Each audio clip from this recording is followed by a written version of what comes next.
everybody here is going to create a content-rich site when they leave here, if not tonight, okay?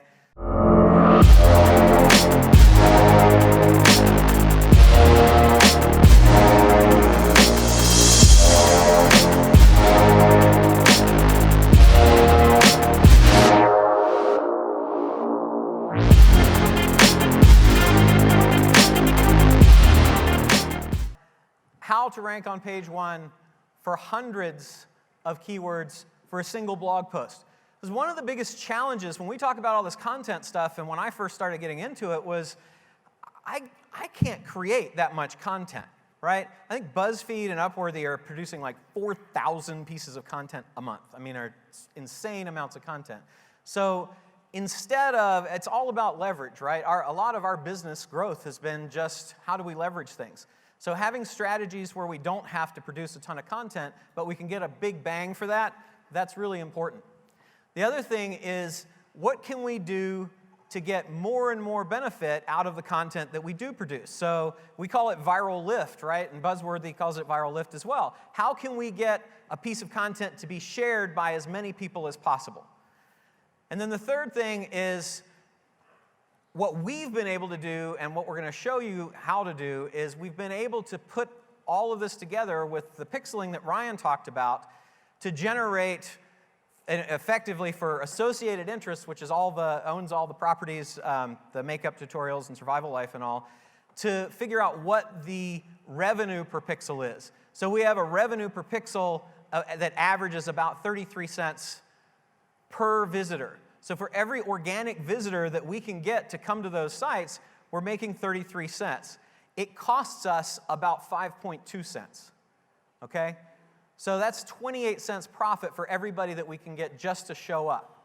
Before I dive into the strategies, one of the challenges I think that you face when you have 60 minutes to present something that you normally teach your staff in 3 days is that you can overwhelm people. So if you are of a technical background, you'll probably get all of this stuff, no problem. If you're not, if you're new to this, if you are not technical, if you're a CEO or an entrepreneur and just kind of trying to get a feel for this, please view this presentation through the lens of these 3 things and just let the information kind of wash over you. Don't worry about the specifics.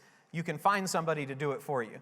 But use data-driven, ROI-aware content, right? Content that you are selecting to create based on data. So using data-driven, ROI-aware content to win the most customers, build valuable web properties, and dominate your niche. 2 most valuable positions and the 2 most valuable things for you to master as either an employee to know this stuff if you want to advance as a marketer, or if you are an entrepreneur or you're managing these folks, you need to find somebody that knows this stuff. But it's data scientist, somebody that knows how to harness all this big data that's now available and turn it into actionable decisions. And the other is marketing technologists, so that we track about 1,200 different marketing technologies. And then the other thing that I'd like for you to take away is that one piece of correctly created curated content. Curated meaning it's somebody else's that you're just reframing. One piece of that done that way, thinking with data, the way that we're going to show you, can be worth dozens and dozens of bits of randomly created content. So we look at, there are 4 stages in the customer life cycle. There's all the people in gray, right? They aren't even in the life cycle process. How do we snare them? How do we get them to come in and pay attention to us? We do it with viral traffic, right? So that audience for viral traffic is everybody. It's everybody that's out there. And our goal there is just creating general awareness. How are we going to attract links? And how are we going to get influencers, people who have other herds of people? Then the next phase is the discovery phase. So this is where we're making people aware of our brand. We want them to discover our brand. We want them to be thinking about issues that are affecting our customers. The third phase are people who have gone from discovering that we've got a product and discovering that these issues exist for themselves to people who actually are considering making a purchase. So the audience there is going to be potential customers and the media, because we want people to write about it, earned media, right? And then the most forgotten group, but the one that is usually the most valuable to you, is going to be customers. These are the people that have already bought, right?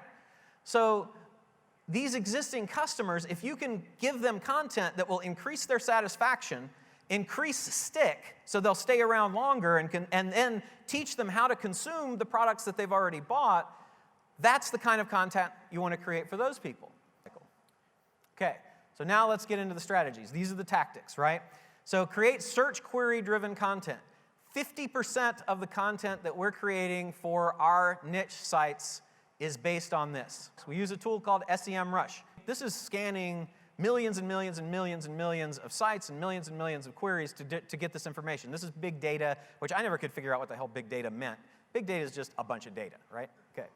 So if you're thinking now I'm in a niche, now I'm in DIY. Well, if I'm thinking about what kind of content I'm going to create and what kind of headlines I'm going to be talking about, wouldn't it be good to use the words that these folks are familiar with? Wouldn't it be good to use the words that they're interested in? So look for the modifiers. In this case, you can see easy, cool, fun, and cute are all words that people who are interested in DIY are using to search. Data's telling us what we should write about. Also look for audience call-out modifiers, right? So things for men, garden, fashion, art. This is telling us what people are looking for. Here's what's really cool about this. Lists are awesome. People love lists. This is a list just dying to happen, but it's a list based on data. The keyword data is giving you ideas for all the different projects. Exactly. And they're not just ideas, they're things that we know. It's proven, because the market is telling us we want this content, okay? So create the list post based on 25 or more of these search-based things. In the description for each item, list the search phrase. So each project, each thing, each list item in the listicle, that's what a list article is, right? Each item in the listicle is a search term. Now, where do you get the content from it? You don't have to create it yourself. This content is all already out there on the YouTubes and other places, like Instructables for us and other DIY sites. So that was a good one. That was you just can't compete. It was with inspired. It was so brief, and yet it said so much. Yeah. So strategy number 2 is create event or trend-driven content. This is 20% of the total content that we create. So how can you take people who are not interested in what you have to say and drag them into what you are interested to say? It's to find some sort of affinity, some sort of alignment with them. This is a great example of this. This is a Mashable post. Floyd Mayweather made almost $15,000 per second this weekend. Again, how's yours? Well, if you're trying to get people into something about finance, but you want to pull people from sports and use a current event, this is a fantastic way to do that. Strategy 3, creating content around proven winners. 20% of the total content that we create is created around content that has already been out there, that somebody created, and a whole bunch of people linked to it, right? So it's getting traffic, but it's also getting a ton of link love, which is great for our authority. So the step 1, let's go find something that a bunch of people have linked to. Make something even better than that. Tool for doing that, this is Open Site Explorer at moz.com. I'm looking for something that's got at least 25 or 50 links to it, okay? So I find how to make Play-Doh. Sounds cool. 155 different domains have sent 814 links to this.